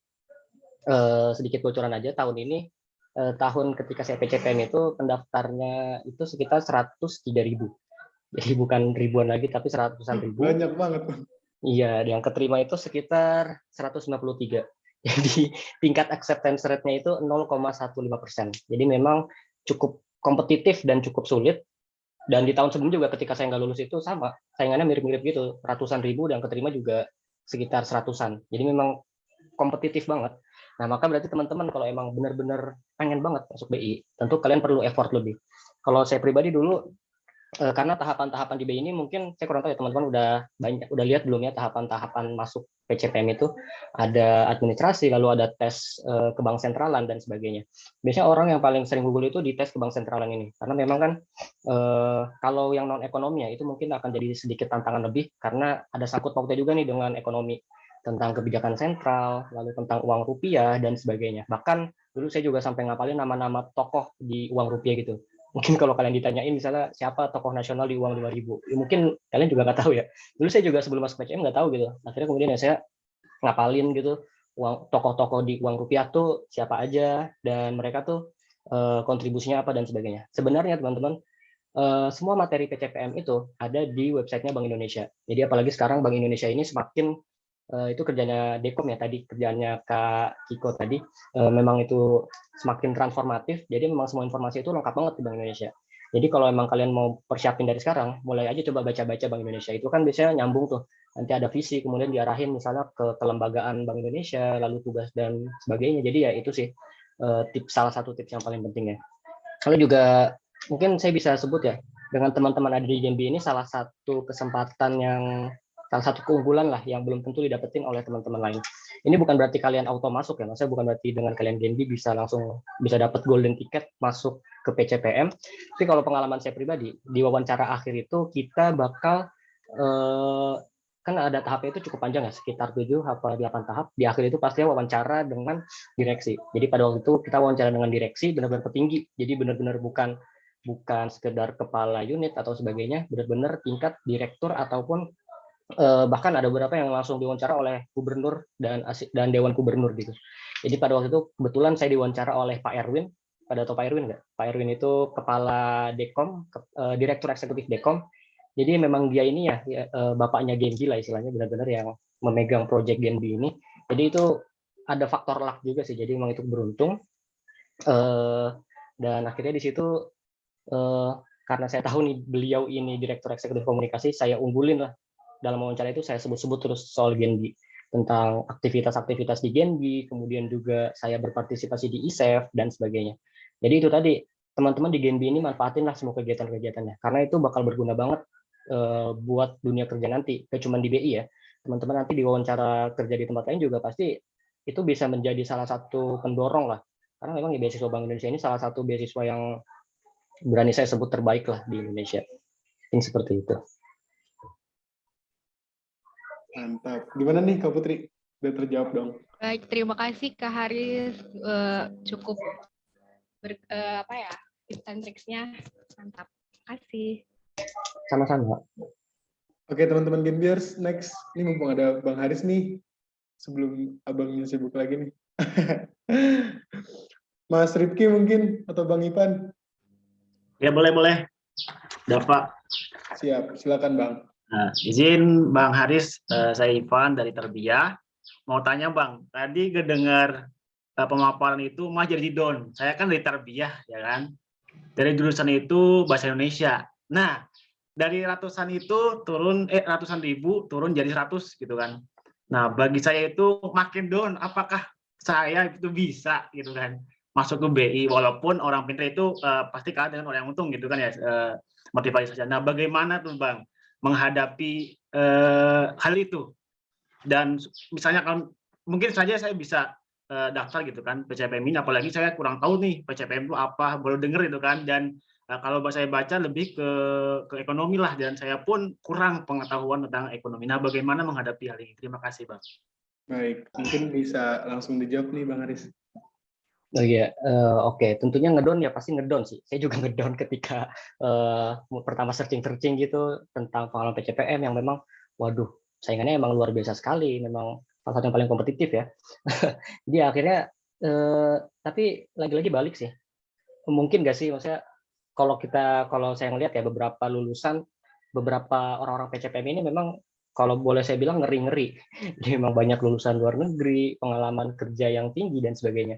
Dan kalau kita lihat, maksudnya kalau saya pribadi ngelihat diri saya ya, saya sebenarnya juga ngerasa kok bisa saya masuk ya, dengan mengingat bahwa saya pernah nganggur 7 bulan gitu, nggak ngapa-ngapain. Bukan nggak ngapa-ngapain sih, ada kegiatan tentu, tapi dengan pengalaman saya juga di perbankan itu juga sebagai tenaga kontrak aja. Dan ya intinya kalau dibilang ngedown, insecure pasti ada. Tapi ya kemudian kembali lagi ke diri kita nih. Kalian ini melihatnya sebagai sebuah halangan atau justru sebagai halangan yang bisa kalian lewatin. Kalau saya sih dulu mencoba bodo amat lah. Bahkan saya istilahnya ketika pengumuman itu nggak terlalu mau tahu. Jadi kayak merendahkan ekspektasi. Karena tahu sendirilah dengan saingan yang sekian banyak, ya akhirnya ya udah nggak usah terlalu inilah. Akhirnya saya juga dulu sempat coba daftar CPNS. CPNS juga sama kok, saingannya banyak. Jadi memang dunia kerja ini saingannya itu banyak teman-teman. Jadi memang salah satu saran dari saya itu tadi, kembangin diri lagi-lagi. Karena ya lagi-lagi ketika sudah masuk dalam persaingan kerja itu, yang bisa membuat kalian bertahan itu kemampuan diri kalian sendiri. Apakah nama universitas berpengaruh? Oh tentu, tapi sering banget kok saya ngelihat orang-orang dari universitas ternama, bahkan universitas luar negeri yang akhirnya mereka tidak terlalu bagus dalam kinerja pekerjaannya. Saya ngelihat justru dari universitas-universitas yang mungkin tidak terlalu terkenal, misalnya swasta, atau bahkan yang mungkin saya belum pernah dengar, kadang tuh mereka merasa dirinya itu malah lebih, saya ngelihat malah mereka tuh lebih keren, lebih aktif, walaupun nggak semuanya ya. Jadi intinya kalau bisa saya bilang, kesempatan itu ada, pasti ada. Tapi tentu kita butuh effort lebih dibandingkan mereka. Makanya ketika itu saya coba meningkatkan effort saya. Dulu bahkan ketika ngantor itu, di sela-sela ngantor itu, saya bikin catatan gitu, pakai notes kecil kayak yang kayak gini, saya taruh di buku tentang materi-materi Bank Indonesia. Jadi memang karena dulu memang itu salah satu cita-cita saya, dan saya memang tertarik banget sama isu ekonomi ya. Jadi itu seperti sampingan saya lah. Saya baca-baca berita, terus saya catat-catat lah poin-poin penting yang bisa saya gunakan gitu. Itu di jam kantor loh. Jadi memang cukup sulit. Dan akhirnya ternyata itu bisa berguna, karena terkadang soal-soal itu masuk dan info-info berita-berita itu berguna banget, terutama ketika wawancara itu tadi, karena kadang ditanyakan isu terkini itu apa. Lalu ketika kalau kalian bukan dari jurusan ekonomi gitu ya, menurut saya sih ekonomi ini menurut saya udah hal yang semakin perlu dipelajari sih, bukan hanya dari background ekonomi, karena memang kalau kalian baca-baca berita, contoh yang paling hot ini sekarang, konflik Ukraina dengan Rusia, pasti ada dampaknya terhadap ekonomi. Jadi memang nggak harus kalian harus dari background ekonomi, tapi seminimalnya kalian bisa update lah tentang kondisi-kondisi perekonomian. Mungkin bisa baca-baca dari sekarang, karena itu nanti bakal berguna di nggak cuma di BI ya. Jadi nggak cuma di BI, ketika wawancara-wawancara itu bisa menggambarkan wawasan kalian. Jadi wawasan kalian dan juga kemauan kalian untuk belajar. Jadi itu bisa menjadi sarana diskusi yang keren juga. Karena sebelumnya juga saya sempat hampir lulus ya di beberapa institusi, yaitu saya ketika wawancara sering lah sedikit, bukan pamer istilahnya, membawa-bawa, memberikan tanda bahwa saya ini orang yang update sama berita loh. Jadi saya suka baca-baca berita, saya juga aktif di organisasi dan sebagainya. Jadi itu ya intinya itu. Kalau insecure boleh insecure, silahkan. Saya juga insecure. Tapi tentu saja kalian juga harus termotivasi dengan adanya hal itu. Begitu sih. Nah. Baik, gimana nih Mas Ivan? Udah makin semangat lagi dong? Oke, mantap. Nah, mungkin pertanyaan terakhir nih Pres dari Kak Mutiara Khairunisa mungkin Kak. Ya, terima kasih moderator Mas Oka. Halo Mas Haris, salam kenal Kak. Aku Mutiara. Jadi gini Kak, mungkin ada beberapa pertanyaan ya. Pertama tentang personal development. Terkait dari kebiasaan Kakak sering-sering baca berita nih tentang isu ekonomi. Nah, aku lihat juga saat Kakak di 2020 itu masa growing-nya Kakak ya, masa berkembangnya Kakak melalui kayak pelatihan dan sertifikasi kalau aku lihat di LinkedIn. Nah, itu kebiasaan apa aja sih Kak selain dari baca berita, terus yang menurut Kakak itu sangat sangat berpeluang gitu untuk ternyata ini tuh menjadi kekuatan Kakak bekal Kakak di saat masa depannya. Terus juga dari kebiasaan itu, dari kebiasaan apa aja, yang kedua Kakak belajar dari mana aja, misalnya dari sertifikasi mana aja, atau dari Kakak suka podcast dengerin apa aja, kan karena dari knowledge itu kan bisa dapetin dari macam-macam ya Kak ya, dari apa yang kita tonton, apa yang kita dengerin, dan lainnya. Dan apa yang kita baca. Nah, siapa tahu Kakak punya nih rekomendasi buku-buku juga. Terus yang ketiga, tiga itu tentang topik dari PCPM tadi. Ini bukan PCPM sih, ini lebih terkait ke budaya kerja, budaya kerja di BI. Nah, itu dapat testimoni dari tempat saya magang di BUMN, itu ada salah satu staf yang bercerita tentang di tempat BI ini ternyata cukup kompetitif udaranya. Terus bagaimana Kakak tetap stable dan tetap mampu beradaptasi kepada yang lainnya. Terima kasih Kak untuk 3 pertanyaan ini. Baik, terima kasih Kak Muti. Mungkin izin mengulang Bang ya pertanyaannya dari Kak Mutiara. Kalau misalkan salah langsung dikoreksi aja Kak Mutiara. Yang pertama itu mengenai kebiasaan apa aja selain baca berita yang menjadi bekal Kakak Haris untuk menghadapi masa depan. Terus kemudian yang kedua, Bang Haris ini belajarnya dari mana aja, kemudian sumber referensi mungkin buku ataupun podcast-podcast dan lain-lain. Dan yang ketiga itu budaya kerja di Bank Indonesia itu cukup kompetitif dan bagaimana Bang Haris ini bisa bertahan. Begitu, Kak Mutiara. Baik, mungkin Bang Haris bisa langsung dijawab, Bang. Oke, terima kasih pertanyaannya. Oke, banyak. Yang pertama dari kebiasaan dulu. Mungkin kalau teman-teman yang udah lihat LinkedIn saya atau terutama di LinkedIn ya, itu saya banyak pelatihan yang saya ikuti di 2020. Nah, percaya atau enggak teman-teman, hampir semua, mungkin bahkan bisa saya sebut semua pelatihan yang saya ikuti di tahun 2020 tersebut di masa-masa saya nganggur, itu kalau boleh saya sebut emang itu masa-masa saya nganggur, dan akhirnya saya mikir nggak bisa dong gini terus, nggak bisa saya cuma di rumah diam-diam doang, saya coba ikut-ikutan pelatihan. Nah, semua pelatihan itu teman-teman saya ikuti secara gratis. Jadi memang semua pelatihan yang saya ikuti itu pada periode saya menganggur itu tidak ada keluar biaya sedikit pun. Nah, tentunya kan ketika saya lulus 2019 itu masih adalah uang beasiswa dari Genbi dan itu saya gunakan untuk survive lah istilahnya. Tapi saya tidak ada yang saya gunakan untuk pelatihan karena di situ saya mencoba mencari-cari pelatihan apa yang bisa saya dapetin secara gratis. Bahkan ketika waktu itu saya coba ikut pelatihan-pelatihan yang mungkin tidak ada sangkut pautnya dengan jurusan saya, bukan nggak ada sangkut pautnya sih, sesuatu hal yang benar-benar baru. Jadi dulu saya sempat coba belajar data analisis menggunakan Python, yang mana itu sangat hal baru bagi saya yang anak ekonomi. Dan akhirnya nggak apa-apa, saya cuma coba-coba, saya anggap itu sebagai coba-coba hal yang baru. Nah, sekarang ini dengan berkembangnya digital, teman-teman, banyak banget peluang buat kalian belajar. Peluang buat kalian belajar nggak harus berbayar gitu. Bahkan banyak yang sudah menggunakan, yang memberikan sertifikasi. Jadi walaupun kalian mengikuti gratis, masih diberikan sertifikasi. Kalau saya boleh saran, kalau waktu itu saya ikut dari, aduh saya lupa namanya, CFI, Corporate Finance Institute kalau nggak salah ya, itu di LinkedIn saya ada. Teman-teman bisa buka aja, itu di situ dia banyak banget pelatihan-pelatihan gratis yang ngasih sertifikasi. Bahkan kalau kalian benar-benar cuma pengen belajarnya aja, lebih banyak lagi.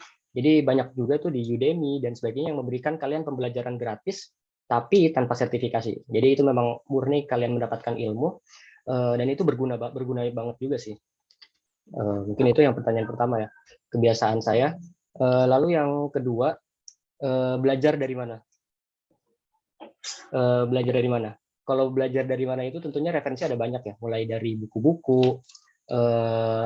Kalau buku sih saya lebih suka buku-buku yang ini. Kalau di ekonomi itu biasanya kan banyak aliran yang diajarin di kelas ya. Jadi aliran-aliran yang memang sudah textbook, maksudnya itu kayak suatu aliran yang dianut banget lah. Nah, tapi banyak teori-teori yang itu tidak diajarin di kelas.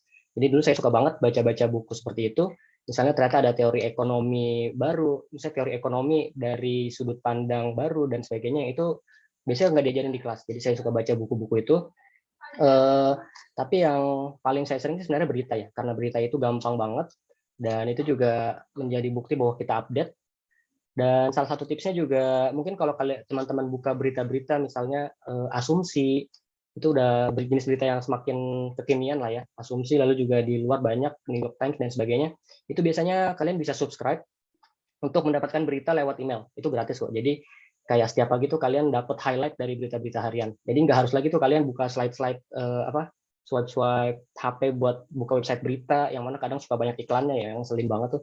Jadi kalau kalian dikirimin lewat email tuh, ya udah kalian bisa dapat highlight beritanya. Jadi kayak kalian cukup tahu aja nih highlightnya tuh apa, nggak terlalu detail, tapi kalian sengaja paham perkembangan terkini. Nah dari situ kalian juga bisa lihat, misalkan kalian tertarik nih, oh hari ini ada berita yang menarik, nah baru kalian searching.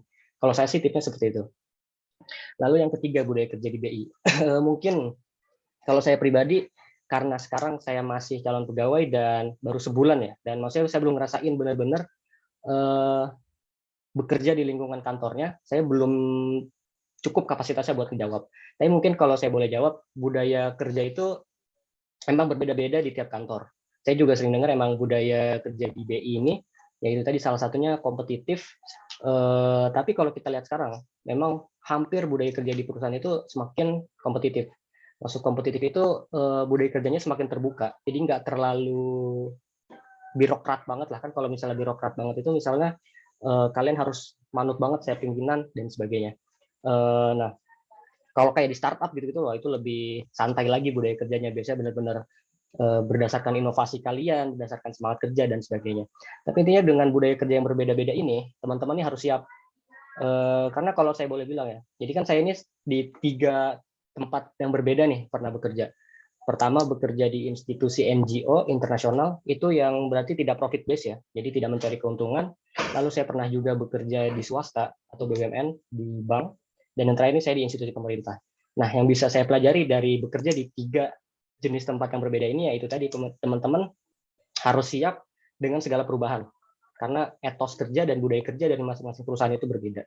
Dan kalau kita pindah itu, bisa ada istilah tuh, kosongkan gelas kalian untuk menerima hal baru. Jadi memang tentunya kita udah banyak belajar di hal sebelumnya, banyak belajar di tempat sebelumnya dengan kondisi yang berbeda, lalu kita masuk lagi dengan hal yang berbeda. Tentunya adalah istilah apa, di mana langit, di mana yang intinya ya, di mana langit dijunjung di situ bumi berpijak, ya itu.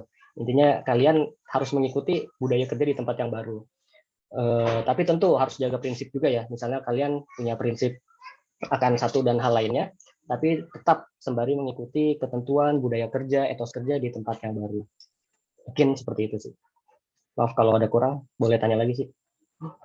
Baik, terima kasih. Bang Haris, gimana nih Kak Mutiara? Udah terjawab? Boleh mention nggak Kak yang terkait buku-bukunya atau yang sering Kakak dengerin? Kalau Mbak Mutiara ini anak EP juga, bukan? Saya Kak, bukan anak FEB, Kak. Aku Oh, agribisnis.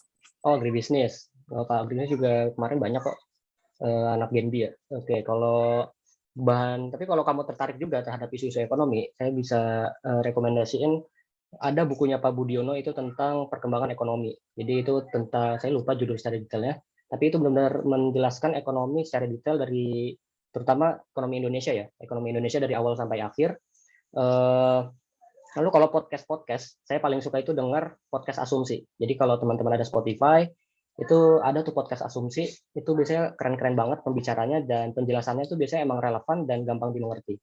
Lalu kalau teman-teman juga pengen naikin lagi, misalnya pengen dengar podcast dalam bahasa Inggris, rekomendasi saya tuh, ini saya bahasnya di bidang ekonomi ya, karena memang yang sering saya dengerin ini seputar ekonomi.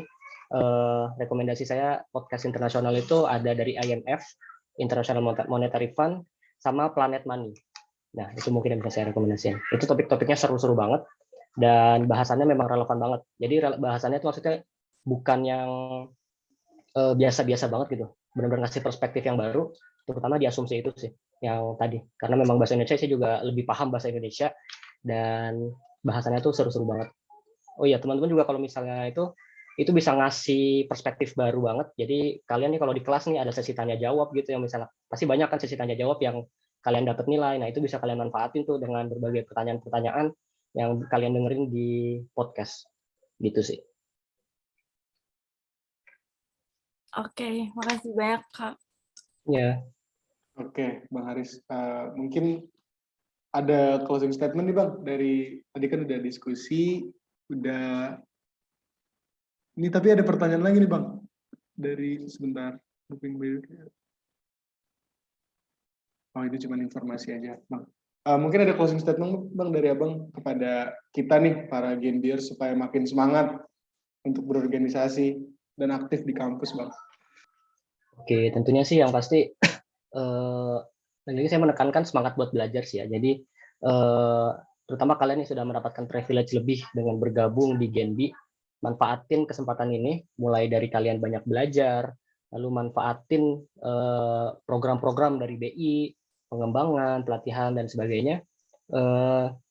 Lalu juga kembangin jaringan kalian. Nah, ini mungkin salah satu usaha kalian yang mengembangkan jaringan kalian. Jadi perbanyaklah koneksi kalian dengan alumni. Tapi bukan alumni doang, misalnya kalian juga nih di BI dengan tadi Kak Kiko. Nah, usahain kalian teruslah jalin relasi ini dengan Kak Kiko. Sebenarnya kalian juga termasuk yang beruntung nih. Ada pembina Genbi yang benar-benar megang kalian gitu, luar biasa banget. Itu dulu ketika periode saya itu nggak ada tuh, bahkan kita nggak kan kalau sekarang komisariat Dekom ya, berarti kalian di bawah Dekom langsung. Dulu itu kita jabodetan, dan ya itu kita nggak ada pembinanya lah, jadi sedikit berbeda. Nah, kalian manfaatin itulah, jalin koneksi kalian dengan orang-orang yang memang sudah berpengalaman, lalu juga belajar banyak dari mereka. Mungkin itu sih. Baik, terima kasih Bang atas closing statement-nya. Ini terima kasih banget ya Bang Haris atas wejangan-wejangannya lah. Sehingga kami para Genbis makin memacu motivasi kita untuk terus belajar dan untuk terus menjalin relasi kepada Genbi-Genbi yang ada dimanapun dan kepada siapapun gitu Bang. Nah, terima kasih banget Bang atas kesempatan dan waktunya. Mungkin kita udah tiba waktunya nih Bang di sesi penghujung acara. Terima kasih banget Bang. Mungkin di next kita bisa ngobrol-ngobrol ketemu langsung atau ngopi-ngopi bareng gitu Bang. Gitu sih Bang. Mungkin sekian dari saya Muhammad Davo Kamulana selaku moderator, pamit undur diri. Kurang lebih mohon maaf. Wassalamualaikum warahmatullahi wabarakatuh. Saya serahkan ke Mas Rob Seremoni. Waalaikumsalam warahmatullahi wabarakatuh. Terima kasih kepada moderator kita pada pagi hari ini untuk Oka, dan terima kasih juga untuk Kak Haris yang udah memberikan insight-insight yang sangat positif dan bermanfaat ya untuk kita semua. Baik, selanjutnya ada sesi foto bersama nih teman-teman. Yuk semuanya boleh on cam ya, ditunggu. Ayo on cam semuanya, tunjukin nih wajah-wajah cantik dan ganteng kalian. Ayo masih kita tunggu ya. Ayo teman-teman on cam.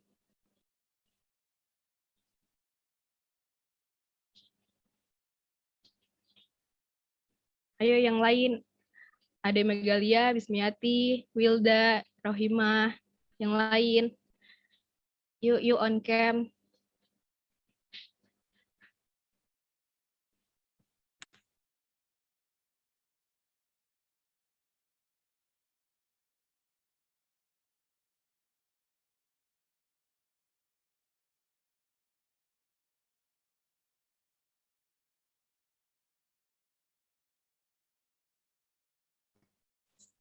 Oke, kita SS sekarang ya. Kita mulai dari slide pertama. Ini ada banyak banget nih slide-nya. Ada 40 slide. Nggak ada yang bohong, ada 2 doang. Ayo kita SS dari slide pertama. 1, 2, 3. Next. Slide kedua ya. 1, 2, 3. Baik, terima kasih teman-teman semuanya ya yang udah berpartisipasi dalam acara ini. Baik, selanjutnya itu akan ada pembacaan doa penutup oleh Saudara Ivan Setiawan. Kepada Saudara Ivan, kami persilahkan. Oke, bismillahirrahmanirrahim. Astagfirullahaladzim, astagfirullahaladzim. Bila wali syafaati Rasulullah SAW. Alhamdulillahirabbil alamin, hamdan syakirin, hamdan na'imin, hamdan yaghfiru laka fi mazidah. Ya Rabbana lakal hamdu kama yanbaghi li wajhika. Allahumma shalli wa sallim alaihi wa ala ali sayyidina Muhammad. Kama shallaita ala sayyidina Ibrahim wa ala ali sayyidina Ibrahim. Wa barik ala sayyidina wa ala ali sayyidina Muhammad. Kama barakta ala sayyidina Ibrahim wa ala ali sayyidina Ibrahim fil alamin innaka Hamidum Majid. Allahumma nas'aluka salamatan fid din wa afiyatan fil jasad wa wajidatan fil ilmi wa barakatan fil rizqi wa tawbatan qabla al-maut wa rahmatan indal maut ma'afatan badan. Allahumma inna fi syakaratil maut wa jatan minan nar wa hisab. Allahumma filli li walidayya warhamhuma kama rabbayani shaghira. Rabbi inni mahlubu fantashir wajbul qalbi muntashir wasma'al muntashir innaka anta rahmanul muqtadir ikfini ya kafi wa ana bil muqtadir wa kafa billahi wa kafa billahi nashira. Inna syirkatul munadim wa mallahu yuhibbu wa qudiyal Qur'anil alim wa ma halana alhamdu rabbil alamin wa sallallahu alaihi Muhammadin nabiyyi ummi wa ala alihi wa sallam. Subhana rabbika rabbil izzati amma yasifun wa salamun ala mursalin walhamdulillahi rabbil alamin. Bi qablatil Fatihah.